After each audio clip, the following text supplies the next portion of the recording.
pada malam hari.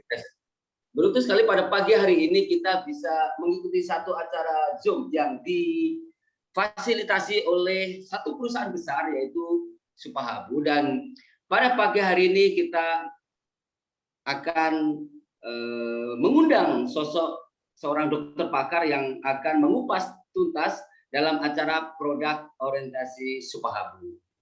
Nah, tema pada pagi hari ini kita akan membicarakan terkait dengan GERD, MA atau dispepsia. Nah, apa itu sebetulnya ciri-ciri dari GERD dan yang saya sebutkan tadi? Ada GERD, ada MA atau dispepsia. Apa ciri-cirinya, apa penyebabnya, dan bagaimana cara mengatasinya? Maka di pagi hari ini kita sudah hadir sosok medical advisor Supahabu. Saya tidak akan bicara panjang lebar. Kami kasih tepukan yang meriah. Mari kita panggil, kita berikan tepukan yang meriah kepada Dr. Oscar. Silakan Dr. Oscar. Terima kasih Pak Suratno. Selamat pagi Pak Eko, selamat pagi Bapak Ibu semua. Selamat pagi Pak Darius, Pak Sulaiman, Ibu Cynthia, Ibu Dian ya. Serta di sini ada Pak Sem. Apakah ada Pak Eko? Pak Sem tidak hadir, belum tapi hadir ya. Ibu Gresti hadir nih. Ya, selamat pagi Bu Gresti. Terima kasih ikut untuk Zoom pada pagi hari ini POS. Kebetulan besok umat Muslim kita semua akan menyambut bulan Ramadan ya, akan memasuki bulan awal Ramadan dan menjalankan ibadah puasa. Jadi tema pada pagi hari ini kita dari Supahabu, Bapak Ibu ya, membahas mengenai sakit mah dengan kaitannya dengan berpuasa di bulan Ramadan. Sekali lagi saya mau ingin menyampaikan kepada Bapak Ibu ya, saya bukan pakar ya, hanya dokternya dari Supahabu. Jadi kita Pak Suratno, Pak Eko, kita semua berusaha mengupas bagaimana produk-produk dari Supahabu bisa dipergunakan sesuai dengan kasus yang Bapak Ibu hadapi sehari-hari. Nah, kebetulan saat ini adalah berkaitan dengan puasa di bulan Ramadan ya. Baik, kalau begitu saya izin dimulai ya Pak Eko ya. Pak Suratno. Silakan dokter. Silakan dokter. Terima kasih. Judulnya pada pagi hari ini adalah sakit mah dalam menjalankan ibadah puasa ya. Mengapa asam lambung itu bisa naik pada saat kita berpuasa? Yang pertama ya, sering ditanyakan atau mungkin akan pertanyaan ini selalu ada hampir dari seluruh saudara-saudara kita yang menjalankan ibadah puasa. Kemudian pertanyaan berikutnya adalah, bolehkah penderita mah itu berpuasa? Ya. Kita cari dulu dasarnya ya, sakit mah itu apa? Sakit mah itu atau disebut sebagai dispepsia secara bahasa medisnya merupakan suatu kelompok, jadi kumpulan gejala sistem pencernaan munculnya secara bersama. Bentuk gejalanya rasa tidak nyaman berupa nyeri disertai mual, rasa panas, rasa terbakar itu, atau tidak nyaman di perut bagian atas sekitar ulu hati ya. Kemudian ketika makan baru beberapa sendok udah berasa kok kayaknya udah kenyang gitu ya. Dan sesudah makan bukannya merasa kenyang tapi malah merasa tidak enak, merasa perutnya tuh kepenuhan gitu. Nah, kalau ada ciri-ciri dari yang ada di sini ya bisa disebut sebagai orang ini mengalami dispepsia. Jadi Bapak Ibu kalau bertemu orang yang mengalami gejala-gejala seperti ini, berarti ini dia ada dispepsia atau sakit mah biasa kita sebut. Dispepsia atau sakit perut ya merupakan suatu kondisi pada gangguan pencernaan dengan gejala seperti itu tadi ya. Ini kami rinci. Pertama, nyeri perut di bagian atas dan terasa penuh. Perut bagian atas perut bagian atas kiri ke arah tengah. Nyeri epigastrium. Epigastrium itu di sekitar ulu hati agak ke kiri. Sebagian orang ada mualnya dan dari mualnya dilanjutkan dengan muntah. Kemudian bersendawa, keluar gas dari mulut ya, bertahap ya, atau sakit perut bagian atas. Merasa kenyang lebih awal saat makan, jadi baru makan berapa sendok kayaknya udah kenyang, nggak berselera makan lagi. Itu yang paling gampang kelihatannya. Yang keenam, terasa panas dan seperti terbakar di area epigastrium. Kemudian ya ini Bapak Ibu dari pemeriksaan fisik didapat kembung. Jadi Kalau ada orang sakit mah, perutnya diraba, ditekan sedikit. Kalau terasa tegang, nah itu kembung, itu berarti orang itu mengalami sakit mah atau dispepsia.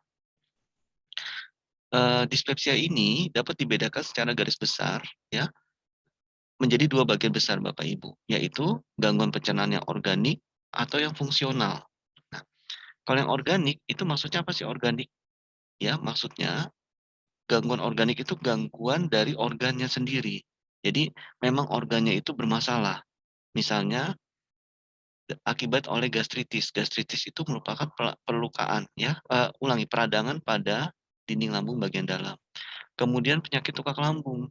Lambungnya mulai luka. Gastritis meradang, tukak lambung mulai luka atau di daerah duodenumnya. Atau bisa juga orang punya sakit mah selalu berulang ternyata dia mengalami kanker, kanker pada lambungnya ya. Nah, yang kedua, gangguan pencernaan karena fungsional atau disebut sebagai dispepsia non ulkus. Jadi dia memiliki gejala-gejala sakit mah tapi tanpa adanya luka, tanpa adanya suatu peradangan. Dispepsia organik kalau di endoskopi itu akan terlihat ada ulkus pada lapisan dalam lambung. Ulkus itu maksudnya seperti sariawan Bapak Ibu. Jadi lecet seperti sariawan. Dispepsia fungsional bisa tidak terdeteksi pada endoskopi karena dia hanya pada fungsinya, tidak ada luka, tidak ada peradangan. Nah, dispepsia fungsional dibagi lagi menjadi dua subtipe, yaitu sindrom nyeri epigastrium dan sindrom tekanan pasca prandial. Prandial itu makan. Ini bahasa medis saja. Faktor psikosomatik dan kognitif juga penting kita pertimbangkan. Jadi orang sakit mah kita juga evaluasi, kita lihat, Bapak Ibu lihat. Jangan langsung ditanya, kamu stres kali. Nah, orang belum tentu mau. Umumnya orang kalau ditanya, kamu stres ya? Enggak gitu. Tidak, denial. Nah, tapi Bapak Ibu sebagai yang akan membantu orang tersebut menilai dari cara dia bicara, dari sorot matanya, dari raut wajahnya, dari air mukanya ya, itu kelihatan orang yang memiliki beban mental atau tidak ya. Kalau orang yang memiliki beban mental, kita bisa menduga juga ada unsur psikosomatik pada orang tersebut. Nah, kalau dia kita lihat ini kelihatannya orangnya ada beban mental ya. Nah, kita pikirkan berarti ini kemungkinan besar dispepsianya atau sakit mahnya itu yang kronis. Apa sih maksudnya dispepsia kronis? Dispepsia kronis itu adalah sakit mah yang berulang ya dan terjadi lebih dari 3 bulan. Itu disebut sebagai kronis. Penelitian menunjukkan terjadinya gangguan mental yang tinggi seperti tadi yang sudah saya sebutkan ya, terutama kecemasan dan depresi. Jadi lihatin aja kalau Bapak Ibu kenal orangnya, orangnya mudah cemas nggak? Atau tanya sama orang-orang yang kenal pasien tersebut. Atau dia terlihat depresi nggak? Misalnya ya nggak sengaja cerita, aduh kemarin kantor aku ya baru habis kebakaran ya, kira-kira sebulan yang lalu. Sekarang perutku mual nih. Nah, itu berarti dispepsia karena faktor psikosomatis. Ya, dia depresi karena baru saja kehilangan barang yang berharganya karena kebakaran, musibah kebakaran. Nah, ini struktur anatomi dari lambung kita, Bapak Ibu. Ya, ini penampang lambung dibelah dari atas ya. Nah, dari penampang ini diperbesar gambarnya. Nah, permukaan bagian paling atas yaitu permukaan di dalam dinding lambung ya itu disebut sebagai area lapisan mukosa. Ya, ini lapisan mukosa. Di bawah lapisan mukosa terdapat lapisan submukosa. Di lapisan mukosa ini terdapat vili-vili ya. Di submukosa terdapat pembuluh darah ya, jaringan saraf, kemudian jaringan limfatik ya, saluran limfatik ya. Di bawah lapisan submukosa terdapat otot muskulus, yaitu lapisan otot dinding lambung kita. Jadi lambung kita tuh ada ototnya ya. Di luar dari otot yaitu lapisan terluar disebut sebagai lapisan serosa. Jadi dinding lambung kita Bapak Ibu ya, mulai dari dalam sampai keluar ya, terdiri dari berapa lapis coba? Bagian dalam terdiri dari 3 lapis, bagian luarnya yaitu lapisan serosa. Bagian dalam terdiri dari mukosa, ya, lapisan terdalam, submukosa berisi pembuluh darah, ya, kemudian saluran limfatik, ya, limfe ya, pembuluh darah vena, ya, venulo ini vena, ya, arteriol ini arteri, ya. Kemudian lapisan luarnya lapisan otot dan terluar adalah lapisan serosa. Bapak Ibu, ini contoh gambaran endoskopi pada orang yang sakit MAH. Kita lihat bareng ya. Yang A ini penemuan secara umum. Jadi gambaran secara umum tuh esofagus ya, masuk ke dinding lambung kita ini seperti ini. Dinding lambung kita tuh seperti ini secara normalnya. Ya. Kemudian ini kronik superficial gastritis. Jadi secara normal seperti ini, tapi ternyata ini ada superficial gastritis. Ini gambarnya kurang jelas ya. Kalau diperhatikan ini ada merah-merah ya. Ini berarti dia ada peradangan gastritis. Nah, yang kronik atrofik gastritis, nah, pada umumnya yang kelainan itu gambarnya seperti ini. Kalau normal, ini seperti ini Bapak Ibu. Tapi ternyata pada keterangannya, ini ada kronik gastritis. Saya tidak lihat, tapi ternyata dia ada kemerahan nih Bapak Ibu. Kemerahan yang seperti kecil-kecil ini ya, seperti bintik-bintik kecil-kecil ini. Nah, ini disebut sebagai kronik gastritis. Yang idealnya adalah dia tidak ada bintik-bintik merahnya. Jadi seperti yang di sini nih, Bapak Ibu. Nih, yang normal seperti ini gambarannya. Tapi kalau yang dia gastritis atau peradangan ringan, dia bentuknya akan merah-merah seperti ini. Kalau yang normal seperti ini. Nah, kalau peradangannya agak memberat, lebih memberat seperti ini gambarannya, seperti yang B. Kemudian kalau GERD, ya itu gambarannya yang C.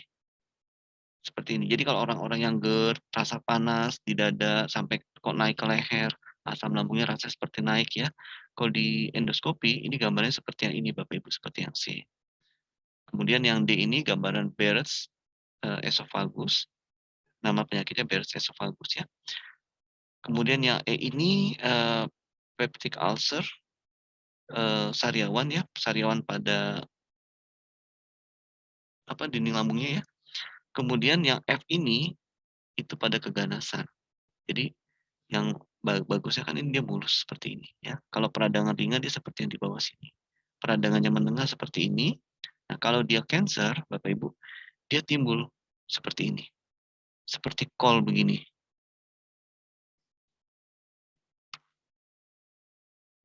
Nah, kita bahas satu persatu yaitu dispepsia organik. Dispepsia organik bisa disebabkan karena esofagitis. Apa itu esofagitis? Yaitu peradangan pada kerongkongan. Paling sering ya disebabkan oleh GERD. GERD itu gastro esophageal reflux D-nya disease ya. Sensasi terbakar di dada sebagai akibat dari relaksasi yang tidak tepat dari sphincter atau otot esofagus bagian bawah yang terhubung ke lambung. Jadi asam lambung itu naik. Dari studi meta-analisis, jadi dari meta-analisis itu artinya gini, diperiksa berbagai ras manusia. Kan ras manusia macam-macam. Ada ras Mongoloid, ya, kemudian ada ras Saxon. Saxon itu orang-orang bule ya. Ras Mongoloid itu kita ya, Indonesia ya. Kemudian ras Negroid ya, orang-orang kulit hitam. Itu namanya studi meta-analisis berbagai ras manusia. Faktor risiko GERD itu akan meningkat terutama pada usia lebih atau sama dengan dari 50 tahun. Faktor GERD juga risiko GERD meningkat pada orang-orang yang merokok. Nah, jadi bagi Bapak Ibu yang merokok, udah kalau masih sudah bisa dikurangin, mulai dikurangin. Lebih bagus stop. Stop aja ya. Kemudian penggunaan obat antiinflamasi non-steroid. Berikutnya adalah obesitas. Jadi hampir dari berbagai ras manusia, GERD itu terjadi pada usia lebih dari 50 tahun, lebih atau sama dengan dari 50 tahun. Mereka yang merokok, yang sering menggunakan obat antiinflamasi golongan non-steroid, NSAID, dan yang memiliki obesitas. Jadi orang-orang yang obesitas itu cenderung perutnya dia bermasalah. Jadi Bapak Ibu, kalau bertemu orang yang dia gemuk ya, obesitas, bisa Bapak Ibu bantu dengan Supabu yang alfa. Karena apa? Karena besar kemungkinan dia memiliki dispepsia atau kalau yang lebih berat memiliki gangguan pencernaan berupa GERD. Berikutnya adalah radang perut. Penyebab umum dari gastritis yaitu termasuk penyakit tukak lambung, infeksi atau obat-obatan. Yang organik berikutnya adalah ulcus pepticum atau tukak lambung atau duodenum, merupakan ciri khas dari penyakit ulcus pepticum. Ulcus pepticum ini paling sering disebabkan oleh infeksi bakteri pylori, ya, atau penggunaan NSAID. Jadi yang tadi gambar USG-nya ya ada ulcus, ulcus yang tadi ya Bapak Ibu. Kita balik lagi. Nah, yang ini ya, ini gambar ulcus ini ya. Ulkus atau sariawan di lambung ini bisa terjadi karena Helicobacter pylori, yaitu bakteri yang terdapat pada usus pada lambung kita. Nah, infeksi Helicobacter pylori merupakan dari penelitian baru-baru ini dan studi meta-analisis dari 29 penelitian yang diterbitkan pada baru nih ya tahun 2002 ya, menunjukkan bahwa pengobatan yang berhasil dari Helicobacter pylori secara sederhana itu dapat memperbaiki gejala gangguan pencernaan. Berarti ya, banyak dari kita sering mengeluh sakit mah, bisa bisa jadi itu karena terinfeksi bakteri Helicobacter pylori. Jadi kalau periksa dulu kalau ternyata ada infeksi Helicobacter pylori, ya, infeksi bakterinya diobati dengan antibiotik, nah itu ternyata bisa memperbaiki gejala gangguan sakit mah yang berlangsung lama. Kemudian tadi dispepsia yang organik. Sekarang kita lihat dispepsia fungsional. Kriteria diagnostik untuk dispepsia fungsional mengkategorikannya menjadi 2 subtipe tadi, yaitu sindrom nyeri epigastrium, kemudian sindrom stres pasca prandial. Di stres pasca prandial itu jadi habis makan tuh rasanya nggak enak, begah ya. Penuh tapi penuhnya penuh disertai mual. Sindrom distres pasca prandial ini juga bisa berhubungan dengan kecemasan. Jadi orang-orang yang cemas ya, habis makan juga dia bukannya merasanya enak tapi merasa kembung, begah. Nah, kemudian ada lagi penyakit-penyakit sistemik yang memiliki gejala dispepsia. Jadi penyakit-penyakit sebenarnya dia bukan punya sakit mah, tapi dia punya penyakit lain. Nah, penyakit lainnya ini menimbulkan atau keluarnya gejalanya seperti sakit mah. Contoh, orang yang memiliki penyakit koroner, ya. Ini contoh ya, dia megangin dada nih jantungnya. Tapi kirinya tangan kanannya ini yang kiri ya, dia megangin dada ya, ini akan lokasi jantung. Tapi tangan kanannya megang ke arah ini, perut. Ya. Jadi dia memiliki ini gambaran contoh, memiliki sakit jantung koroner, tapi dia punya gejala sakit mah. Nah, kalau tidak diperiksakan dengan EKG nggak akan ketahuan ini orang apakah memiliki gangguan jantung atau tidak. Kalau kita tidak teliti, kita hanya bisa menduga, oh cuma sakit mah, sakit mah. Nah, karena itu hati-hati pada orang-orang yang sudah tua ya, kemudian sering mengeluh sakit lambung, lambungnya nggak enak ya. Coba kita pikirkan, periksakan Bapak Ibu jantungnya ya. Kemudian pada gagal jantung kongestif ya, orang-orang yang memiliki diabetes, kemudian hiperparatiroid, gangguan hiperparatiroid ya, sebagian juga mengeluhkan sering seperti sakit mah. Nah, berikutnya adalah pada orang yang memiliki penyakit ginjal kronis. Ini dia mengeluhkan ini area ginjalnya nih ya. Jadi orang yang memiliki masalah pada ginjal yang kronis, umumnya itu memiliki keluhan sakit mah gitu. Jadi kalau ada orang-orang yang sakit mah, tanyakan juga buang air kecilnya lancar atau tidak ya. Kemudian pernah nggak cuci darah misalnya? Kalau oh nggak pernah, boro-boro cuci darah, nggak pernah. Nah, tapi pertimbangkan, Bapak Ibu bisa sarankan coba deh, kamu cek urin gitu. Kalau sebelum menasihati orang untuk cek urin, tanya dulu minumnya banyak atau tidak. Banyak, banyak, banyak. Oh ya banyak. Berapa gelas? 2 gelas. Saya minum langsung 2 gelas. Tapi 2 gelas diteliti lagi Bapak Ibu. 2 gelas atau 3 gelas, tapi entar 8 jam, 10 jam nggak minum-minum. Nah itu sama juga bohong ya. Jadi kalau ada orang bilang banyak kok minumnya, tanya per 24 jam berapa banyak gitu ya. Nah kalau misalkan per 24 jam, oh iya sih sekali minum 3 gelas, tapi per 24 jam ya cuma 3 gelas itu. Nah, kalau Bapak Ibu ketemu orang seperti itu, sarankan, oh kamu sering sakit mah ya. Nah, kamu kan punya riwayat jarang minum, ya. Kemudian suka menahan buang air kecil. Coba periksakan urinnya. Kenapa? Karena Bapak Ibu perlu mencurigai adanya suatu penyakit gangguan pada ginjalnya. Bagaimana kita mendiagnosis untuk dispepsia itu atau sakit mah? Ya, pada pasien yang usia muda, yaitu usia di bawah 60 tahun ya, um, eee, tanpa adanya tanda-tanda penurunan berat badan. Jadi kalau di bawah 60 tahun tapi dia dispepsia kronis dengan penurunan berat badan secara drastis, kalau itu kita pikirkan adalah suatu kanker. Tapi kalau dia masih muda, memiliki dispepsia kronis, sakit mah kronis, tapi berat badannya tidak turun ya, berat badannya stabil ya, nah kita pikirkan yang pertama, kemungkinan dia terinfeksi Helicobacter pylori ya. Nah, Helicobacter pylori ini, diagnosis secara invasif itu maksudnya, pemeriksaan lab ya. Kalau ada infeksi Helicobacter pylori, diberikan antibiotik pada mereka yang hasil tesnya positif. Nanti kalau Helicobacter pylori sudah di-cure, sudah diobati dan dipastikan sudah tidak ada lagi, maka dispepsianya atau sakit mahnya pun akan hilang. Diagnosis yang kedua, ya kita melalui dengan cara endoskopi. GI ini artinya gastrointestinal, bagian atas. Ya, jadi endoskopi itu bisa dari atas, bisa dari bawah. Kalau yang dari bawah namanya kolonoskopi. Endoskopi GI, gastrointestinal bagian atas, juga dapat kita sarankan, dapat Bapak Ibu sarankan pada orang-orang yang memiliki keluhan sakit mah lebih dari 3 bulan. Coba deh kamu endoskopi gitu, sarankan. Yang ketiga, untuk semua pasien tanpa memandang usia, ya, diagnosis mengharuskan gejala dimulai setidaknya 6 bulan yang lalu. Jadi, "Bu, Pak, aku sering sakit mah nih." "Oh ya, dari kapan?"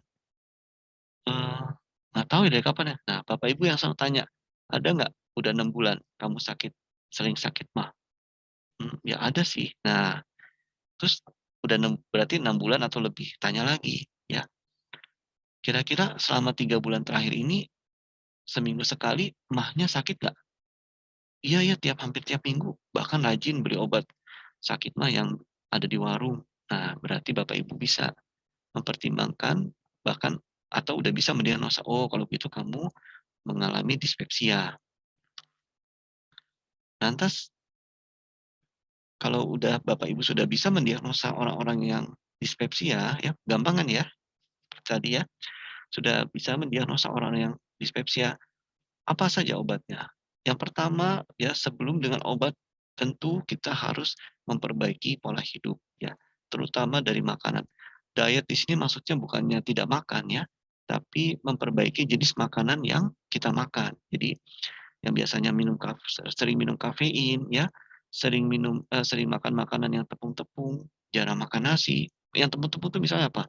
Bakmi ya, tapi jarang makan nasi, perut kosong makan bakmi, baik mie instan maupun mie yang, beli di penjual ya, mie yang jadi ya. Nah, itu diperbaiki, dirubah. Dari yang tepung-tepungan, stop dulu, ganti makan nasi. Namanya modifikasi gaya hidup. Yang sering minum kafein, bukan kurangi, stop kafeinnya. Yang sering merokok, seperti kita tadi ketahui di awal ya, merokok salah satu pencetus dispepsia, kurangin. Karena jarang orang bisa langsung stop merokok. Orang tertentu bisa langsung stop, tapi umumnya jarang. Nah, Bapak Ibu sarankan kurangin. Karena modifikasi gaya hidup itu ternyata penata laksanaan yang pertama, bukan obat, yaitu memperbaiki pola hidup dulu.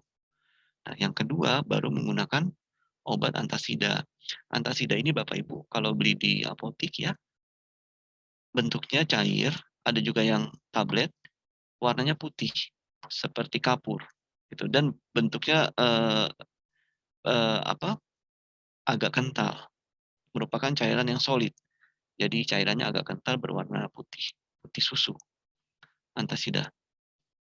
Yang ketiga dengan PPI atau penghambat proton, penghambat penghambat pompa proton. Kalau di rumah sakit ya dokter-dokter menyebutnya, PPI ya atau disebut sebagai proton pump inhibitor, PPI, proton pump inhibitor. Nah, ini contohnya apa obatnya yang ketiga? Contohnya ya omeprazol ya, kemudian esomeprazol ya, ada omeprazol, ada esomeprazol dan lain-lain. Ada pantoprazol ya. Kemudian obat berikutnya adalah antagonis reseptor H2. Ini contohnya ranitidin. Kemudian agen prokinetik dan antiflatulen ya, ini yang seperti Gazero ya, eee, yang beredar di pasaran nama patennya, nama dagangnya maksudnya. Yang keenam, obat-obat antidepresan ya, terutama antidepresan golongan trisiklik ya. Ini bisa sangat membantu untuk mengobati dispepsia atau sakit mah, terutama yang dicetuskan karena faktor psikosomatik tadi ya, karena kehilangan barang yang berharga, kehilangan orang yang disayangi ya. Itu sakit mahnya kita berikan PPI atau proton pump inhibitor dibantu dengan antidepresan juga, tapi ini tidak jangka panjang, ini short term ya, jangka pendek. Nah, berikutnya itu tadi terapi-terapi medis. Bagaimana dengan terapi herbal? Kalau saya lebih suka menggunakan terapi herbal. Kenapa? Pertama, itu tadi Supahabu alfa ya. Supahabu alfa ini mengandung albumin. Pertama, fungsi albumin dia mempertahankan tekanan onkotik plasma. Mempertahankan tekanan onkotik plasma ini bisa membantu memperbaiki atau mengobati dispepsia atau gastritis. Kenapa? Karena, kalau, lambung kita terlalu kering atau kurang cairan, itu juga dia bisa mudah, dindingnya jadi rapuh, mudah mengalami luka, gitu. Nah, kalau tekanan onkotik plasma kita bagus, jadi dinding dinding lambungnya itu tidak kering, dia dalam kondisi selalu, lembab, bukan basah tapi lembab ya, sehingga kita perlu albumin. Bukan cuman obat mah, tapi diberikan albumin. Kenapa? Ya itu tadi, supaya, dinding dalam dari lambung kita itu selalu lembab. Loh kenapa kalau lembab? Supaya tidak mudah retak-retak, tidak mudah, pecah ketika dia meradang. Kenapa bisa meradang? Karena telat makan ya, karena makanan-makanan yang merangsang. Kedua, fungsi albumin sebagai pengangkut dan pengikat. Maksudnya apa? Kalau kita makan proton pump inhibitor tadi, ya, jika tubuh kita cukup albumin dalam dalam jumlah yang cukup, tidak kekurangan albumin, maka obat yang kita makan tadi, obat lambung tadi, ya bisa ditangkap, yaitu diikat, ya, dan diangkut, dibawa ke sumber yang mengeluarkan asam lambung itu tadi. Jadi pabriknya yang mengeluarkan asam lambung itu nanti di stop oleh PPI, proton pump inhibitor tadi. Yang bawa siapa? Yang bawa albumin. Nah, sekarang Bapak Ibu bayangin, kalau kurang albumin, kita udah minum obat mah, sering kan? "Ah, minum obat mah nggak ngaruh." Coba deh Bapak Ibu, kalau ketemu orang, "Saya sakit mah tapi ke dokter nggak sembuh, nggak ngaruh." Bapak Ibu jangan lihat, "Obatnya apa?" Gitu. Begitu dikasih, ini ditunjukin kan ada omeprazol. Nah, tambahin albumin Bapak Ibu. Kenapa? Supaya itu tadi, supaya albumin bisa menangkap, eee PPI tadi atau omeprazol tadi, ditangkap molekulnya, dibawa ke pabriknya yang mengeluarkan asam lambung, dan nanti di-stop. Nah, si pabrik yang mengeluarkan asam lambung itu tadi, sementara dia akan berhenti. Dia akan berhenti untuk mengeluarkan asam lambung. Berikutnya sebagai antiinflamasi. Jadi pada orang-orang yang punya sakit MAH, tentunya lambungnya itu sedang meradang. Antiinflamasi ini artinya anti peradangan. Albumin dia bisa meredakan peradangan pada lambung. Nah, ini berikutnya mempertahankan keseimbangan asam dan basa. Orang yang sakit mah lambungnya cenderung, berlebih asam asam lambungnya. Nah, seperti kita dulu belajar di SMP ya, di bangku sekolah, pH kalau kalau dia di bawah 7 cenderung asid asam ya. Untuk menyeimbangkan kadar pH supaya ke pH normal itu nilainya 7 ya, supaya lebih ke arah normal. Diberikan apa penyeimbangnya asam? Yaitu basa. Nah, albumin ini bersifat sebagai basa Bapak Ibu. Berarti dari yang pertama dia bisa membantu, dengan cara mempertahankan tekanan onkotik plasma, dia melembabkan permukaan dalam dinding lambung kita tadi ya, dari tadi kita belajar penampang anatomi dinding lambung ya, dari dia mengangkut obat yang kita minum untuk dibawa ke pabriknya yang menghasilkan asam lambung supaya, pabrik berhenti dulu dong," gitu. "Ini dinding lambungnya lagi sakit nih," gitu. Berhenti dia, gitu. Yang bawa siapa? Albumin ini. Kemudian dia menghentikan peradangannya ya, dia mempertahankan, "Eh, lambung kamu terlalu asam, saya netralin ya dengan albumin ya." Nah, ini tambahannya sebagai antioksidan ya. Dia juga bisa antioksidan ini apa hubungannya kalau sebagai antioksidan kok bisa mengobati sakit lambung? Nanti dia ada nanti bagiannya di belakang kita lihat, eee, dia akan memperbaiki di sisi yang mana perannya sebagai antioksidan dalam mengobati dispepsia. Kalau ini sebagai antikoagulan atau mencegah penggumpalan, ini peranannya pada lambung-lambung yang sudah mengalami luka. Kedua, ya menghambat agregasi trombosit. Nah, ini berkaitan dengan penyakit jantung. Tapi dari seluruh fungsi albumin ini, Bapak Ibu bisa bayangkan, separuhnya atau 5 dari seluruh fungsi ini, 5-limanya ini berperan pada eee, penyakit PAH atau dispepsia. Ini penjelasannya ya. Ini juga ya manfaat albumin ya, secara garis besar aja ya kita baca sama-sama ya. Yang tadi mempertahankan onkotik plasma ya, kedua mengangkut zat dan beberapa hormon ya, menjaga keseimbangan asam basa pada dinding lambung sebagai antioksidan kuat ya, untuk memperbaiki dinding lambung ya, sebagai antiinflamasi, kemudian menyembuhkan luka pada lambung yang mengalami luka ya. Ciri-cirinya lambung yang mengalami luka yaitu Bapak Ibu ketika BAB, ketika buang air besar, fesesnya itu berwarna hitam, bukan coklat gelap. Hitam benar-benar hitam black. Nah, kalau sampai hitam benar-benar hitam, itu berarti ada luka di dinding lambung.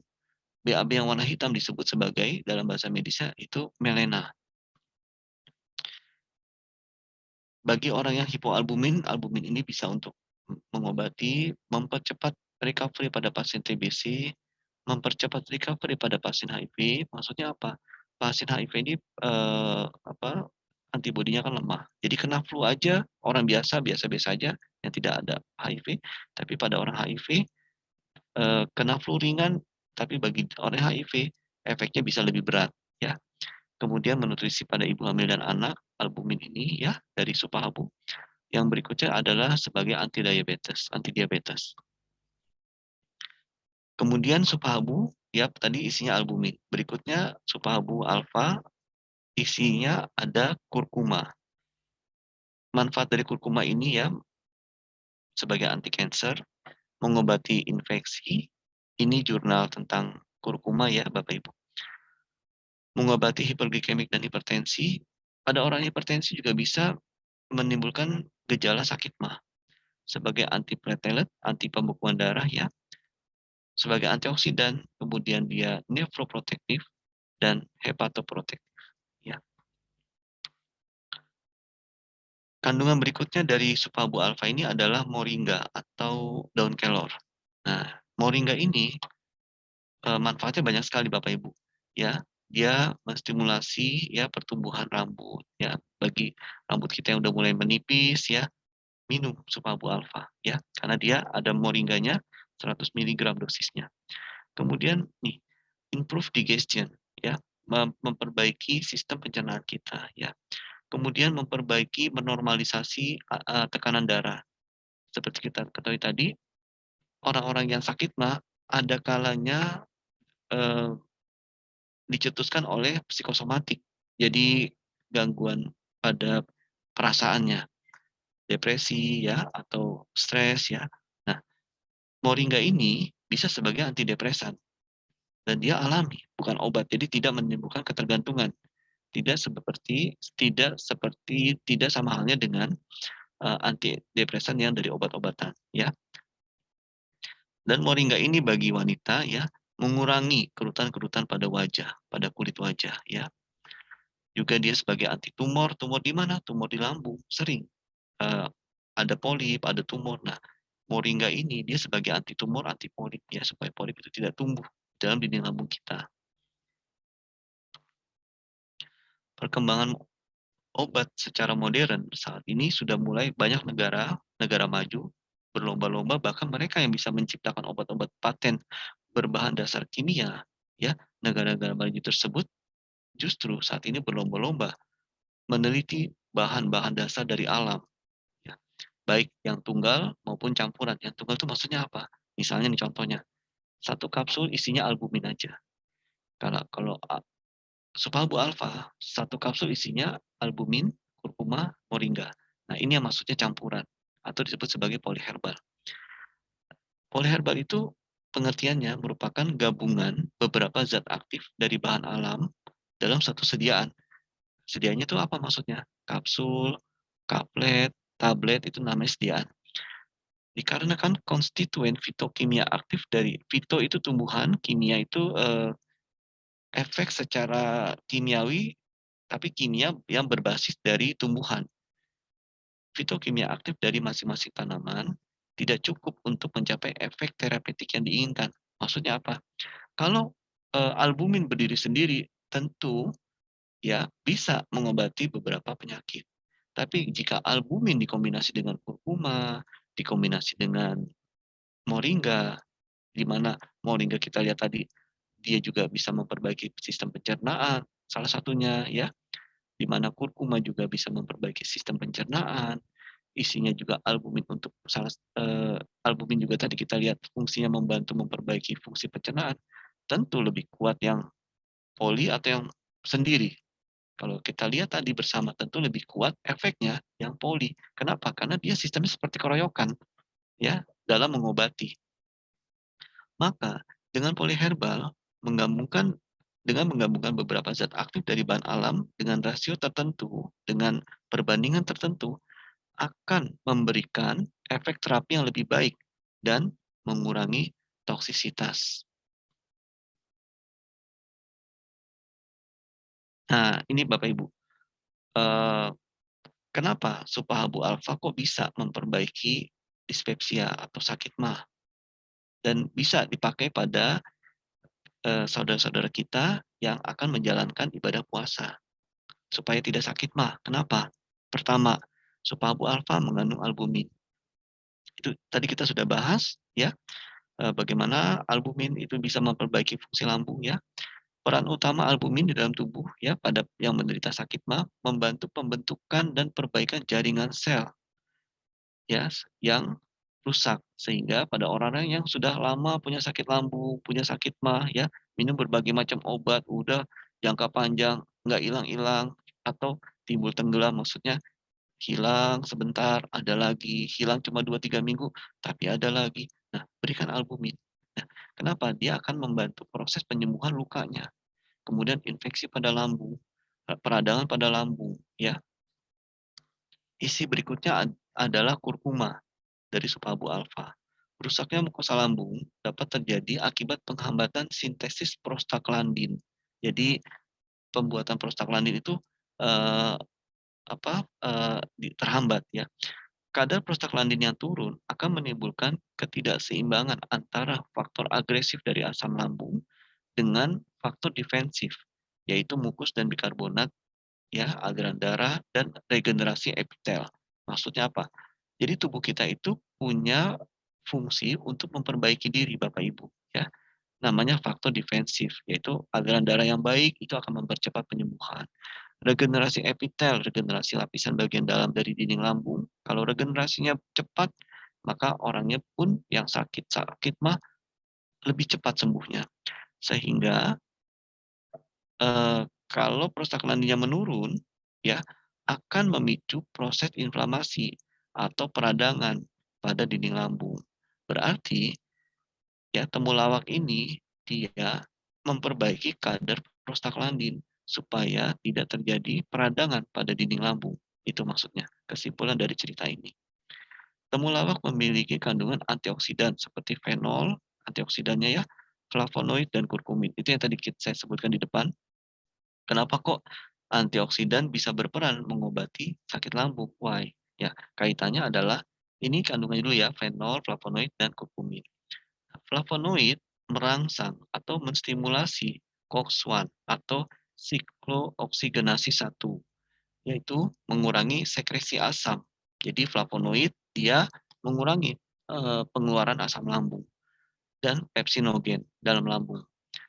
Itu flavonoid ya. Tadi kan antioksidan di dalam kurkuma ada 3, yaitu flavonoid, fenol, satu lagi kurkumin.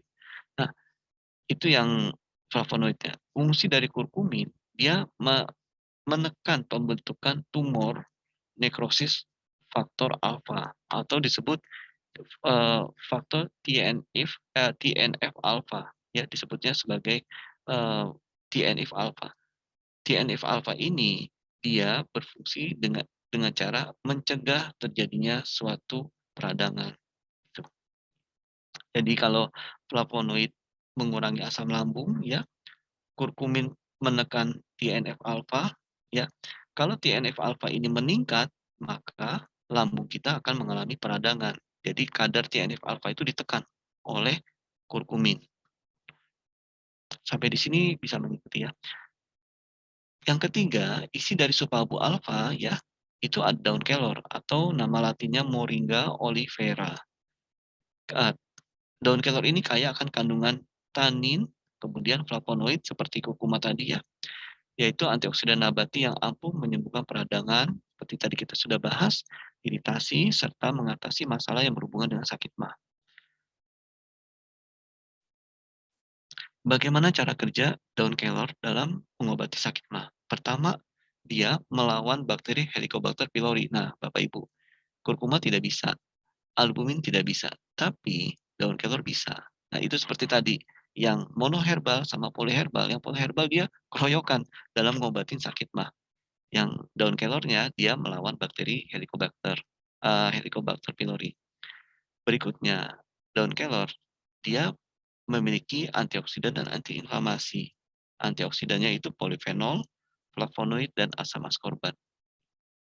Kemudian moringa atau daun kelor ini dia menekan enzim inflamasi sehingga mengurangi risiko reflux asam lambung yang naik sampai ke atas reflux, yang menimbulkan sensasi tenggorokannya panas, dadanya panas ya, itu karena asam lambungnya naik. Asam lambung naik itu disebut sebagai reflux ya, reflux. Yang ketiga, moringa ini menurunkan obesitas. Nah, tadi di atas kita sudah bahas ya, penyakit sistemik yang bisa menimbulkan dispepsia. Salah satunya adalah obesitas. Daun kelor atau moringa ini dia dalam menurunkan obesitas caranya adalah dia menurunkan kadar glukosa darah. Apa kaitannya kadar glukosa darah dengan obesitas? Ada. Kalau glukosa darah tidak diturunkan, maka dia akan disimpan dalam bentuk cadangan gula, yaitu bentuknya lemak. Daun kelor ini juga menurunkan kadar kolesterol, sehingga mengurangi obesitas. Dia menurunkan kadar gula darah supaya tidak menjadi lemak, dia pun menurunkan kolesterol. Kita makan kan namanya makanan diolah ya, pakai bumbu ini, pakai minyak ini, pakai penyedap minyak yang bisa membuat masakan menjadi wangi. Nah, itu kan pastilah ada kadar kolesterolnya ya. Nah, ketika masuk ke dalam tubuh, kadar kolesterol itu sudah dilarutkan, sudah dikurangi oleh si moringa ini sehingga tidak sempat disimpan atau beredar di dalam tubuh kita. Sehingga dia akan mengurangi tingkat obesitas yang dapat menjadi penyebab naiknya asam lambung. Nah, sekian presentasi dari saya Bapak Ibu, semoga bermanfaat ya. Mari kita persiapkan diri menyambut Ramadan ya. Mari siapkan pikiran, tubuh yang sehat serta hati untuk menyambut bulan suci Ramadan bagi saudara-saudara yang menjalaninya. Terima kasih, sekian Bapak Ibu, selamat siang. Wassalamualaikum warahmatullahi